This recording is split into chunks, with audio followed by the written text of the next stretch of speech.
नमस्कार। पिछले लेक्चर में हम डिस्कस कर रहे थे जो टॉपिक, उसका नाम था प्रत्यास्था गुणांक, मॉड्यूलाई ऑफ इलास्टिसिटी। हमने 3 प्रकार के प्रत्यास्था गुणांक बताए थे, जिसमें से 2 हम पिछले लेक्चर में डिस्कस कर चुके हैं।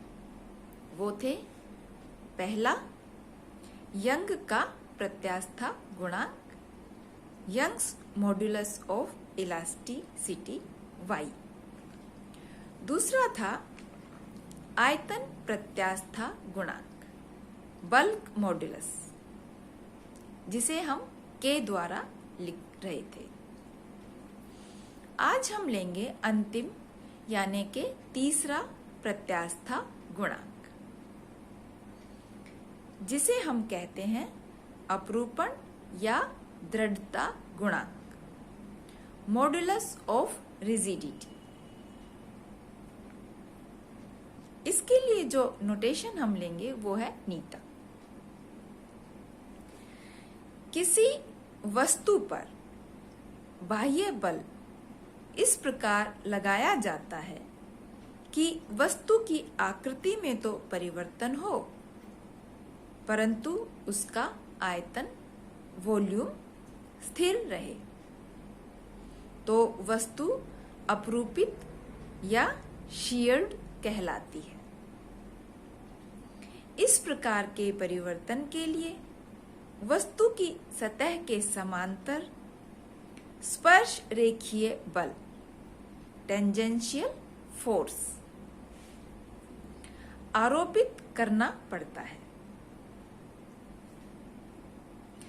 प्रत्यास्थता सीमा के भीतर, within the elastic limits, अपरूपी यानी कि स्पर्शीय प्रतिबल एवं अपरूपी विकृति के अनुपात को वस्तु के पदार्थ का दृढ़ता गुणांक या अपरूपण कहते हैं। तो ये डेफिनेशन हो गई अपरूपण या दृढ़ता गुणांक की, एवं इसे नीटा से प्रदर्शित करते हैं। तो जो नोटेशन हम ले रहे हैं वो हो गया ये।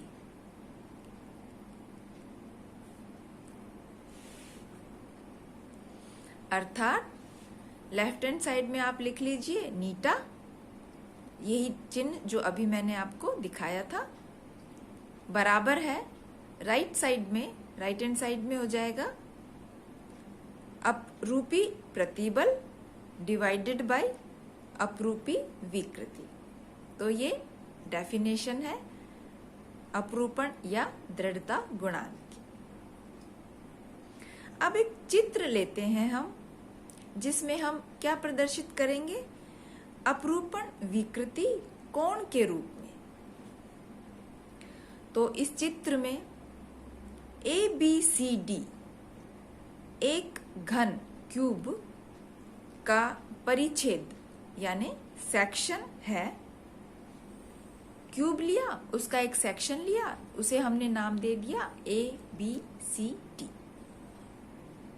जिसका फलक क्षेत्रफल माने फेस एरिया स्मॉल a के बराबर हमने उसको मान लिया है। तो पहले तो आप चित्र देख लीजिए, ये इसका डायग्राम है। इसमें देखिए ABCD, ABCD, A इसका मान है सब तरफ।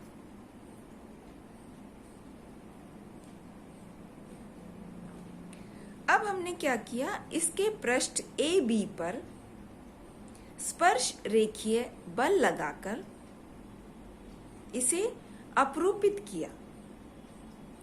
अपरूपित करने के पश्चात यह A-B-CD आकृति ग्रहण कर लेता है। इसे आप चित्र में क्लियरली देख सकते हैं।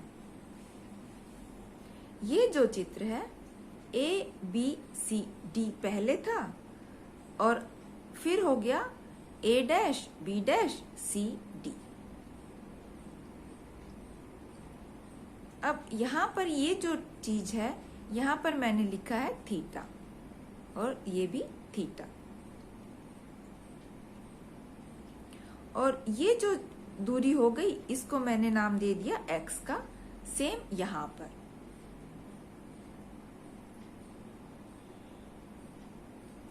ये जो है F है जिसको हमने लगाया है, बल लगाया है। पुनः बता रही हूं, A B C D, फिर A dash B dash C D। A इसकी ये साइड है सभी, X इसका ये जो डिस्टेंस है, डिस्प्लेसमेंट, इसको हम कहेंगे, और ये जो है ये हमने थीटा कोण लिया है। यहाँ थीटा अपरूपी विकृति यानी शेयरिंग स्ट्रेन को प्रदर्शित करता है। तो थीटा का जो मान है वो आप लिख लीजिए x डिवाइडेड बाई a, जैसा मैंने यहां पर लिखा है। संगत अपरूपी बल का मान भी आप लिख लीजिए, वो हो जाएगा F अपॉन a के बराबर। तो यहां से हम लिखेंगे अपरूपण या दृढ़ता गुणांक, जिसे हमने इस नोटेशन से लिखा है, ये मैंने आपको शुरू में ही यहां पर बता दिया था। तो नीटा का जो मान है वो यहां पर हो गया F upon a divided by theta के बराबर।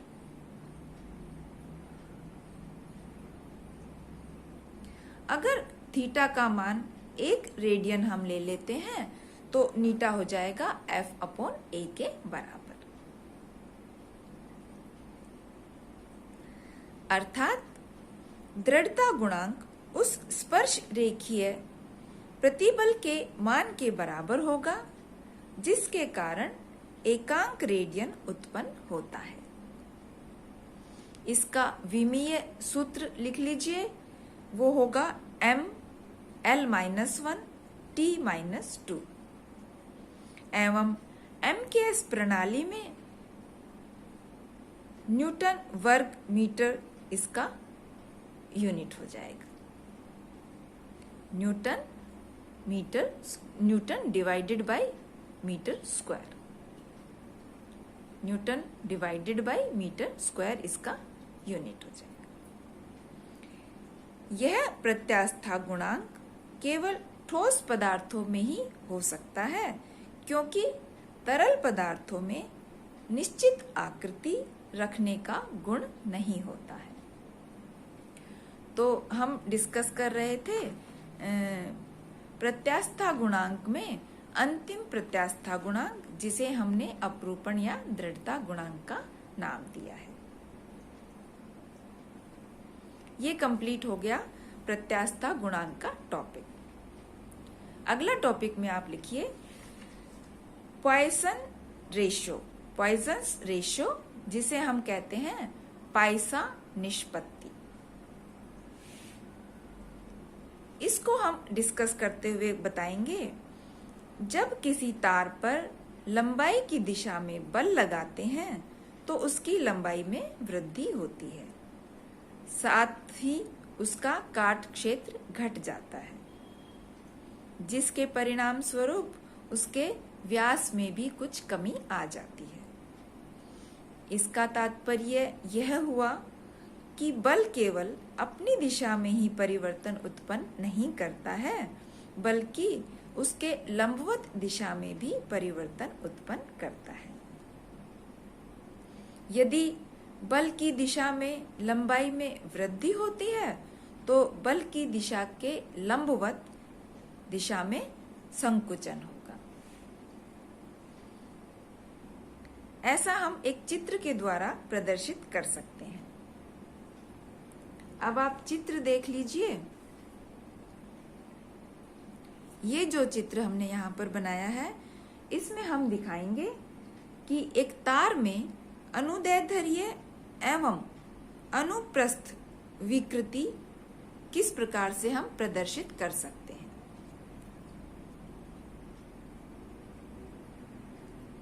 एक तार लिया जिसकी प्रारंभिक लंबाई हमने ये ले ली L के बराबर। यहां से यहां तक ये जो लंबाई है ये L के बराबर है। स्मॉल l यहां पर हमने नोटेशन यूज किया है।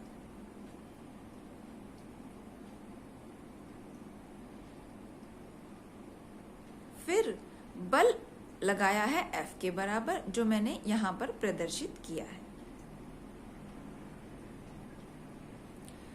अब ये जो है ये है D डायामीटर,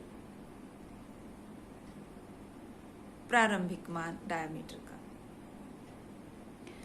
अच्छा, बल लगाने के पश्चात लंबाई L के अंदर जो परिवर्तन आएगा, अब वो हमने लिख दिया यहाँ पर L प्लस डेल्टा L के बराबर। मतलब अब ये जो लंबाई है वो यहाँ से यहाँ तक L प्लस डेल्टा L के बराबर हम लिख सकते हैं। और जो व्यास हमने लिया था उसका मान अब हो जाएगा इस क्वांटिटी के बराबर D माइनस डेल्टा D मैंने यहाँ पर लिखा है।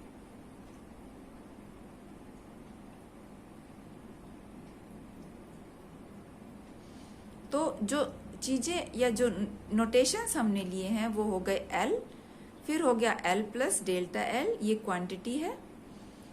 अगला है D और फिर हो गया ये D माइनस डेल्टा D। और ये F जो है ये इस बल को या जो बल हम लगा रहे हैं उस बल को प्रदर्शित कर रहा है। ये जो चित्र है इसमें मैं पुनः बता रही हूं कि एक तार में अनुदैर्ध्य एवं अनुप्रस्थ विकृति हम प्रदर्शित कर रहे हैं। अब बल की दिशा में वस्तु के विस्तार में प्रति एकांक विस्तार की वृद्धि जो है उसको अनुदैर्ध्य विकृति लॉन्गिट्यूडिनल स्ट्रेन या अल्फा द्वारा लिखते हैं। जो नोटेशन हम ले रहे हैं वो हो गया यहाँ पर ये अल्फा।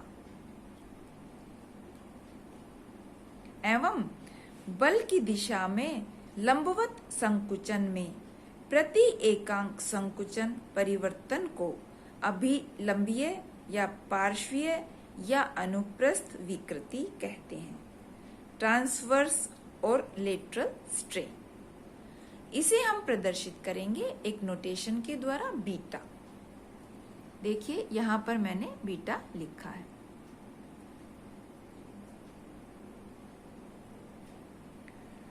अब जो परिभाषा होगी वो आप नोट कर लीजिए। प्रत्यास्थता सीमा में अनुप्रस्थ विकृति बीटा एवं अनुदैर्ध्य विकृति अल्फा का अनुपात स्थिर होता है और इसे पायसा निष्पत्ति कहते हैं। तो जो टॉपिक का नाम था पायसा निष्पत्ति, वो टॉपिक यहाँ पर उसको हमने डिफाइन किया है। मतलब पॉइजन्स रेशियो को हमने डिफाइन किया है। इसके लिए जो नोटेशन लिया जाएगा वो आप देखिए मैंने यहाँ पर लिखा है सिग्मा के बराबर। ये जो नोटेशन है, ये जो नोटेशन होगा ये हम कहेंगे पायसा निष्पत्ति। तो पायसा निष्पत्ति जो कि एक स्थिरांक है बराबर हो जाएगा अनुप्रस्थ विकृति डिवाइडेड बाय अनुदैर्ध्य विकृति। तो यहाँ पर आप लिख दीजिए ऊपर अनुप्रस्थ विकृति नीचे अनुदैर्ध्य विकृति, बीटा डिवाइडेड बाय अल्फा। पायसा निष्पत्ति दो विकृतियों का अनुपात है, अतः इसकी न तो कोई विमा होती है और न ही इसका कोई मात्रक होता है।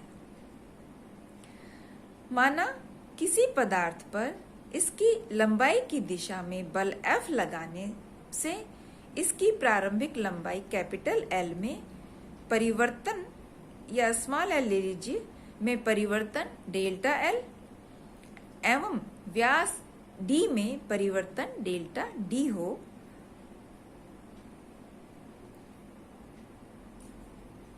तो जो चीजें हम ले रहे हैं यहाँ पर वो आप देखिए, F, small l, delta L, D, delta D, ये 4 चीजें हैं।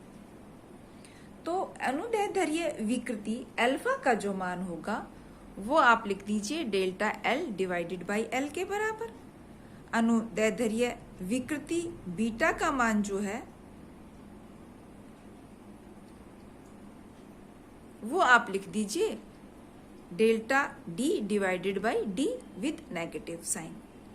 ये जो ऋणात्मक चिन्ह है ये संकुचन को प्रदर्शित करता है। एक हो गया अनुप्रस्थ विकृति, एक हो गई अनुदैर्ध्य विकृति। तो अब हम निकालेंगे पायसा निष्पत्ति का मान। तो फार्मूला के हिसाब से ये इक्वेशन हो जाएगी, सिग्मा बराबर है बीटा अपॉन अल्फा बराबर है minus sign small l divided by small d delta d divided by delta l। तो ये मान आ गया। यहाँ पर ऋणात्मक चिन्ह यह प्रदर्शित करता है कि लंबाई l व्यास d के परिवर्तन परस्पर विरोधी होते हैं, यानी एक में प्रसार है तो दूसरे में संकुचन है। और पायसा निष्पत्ति का मान -1 से लेकर 0.5 के बीच में होता है।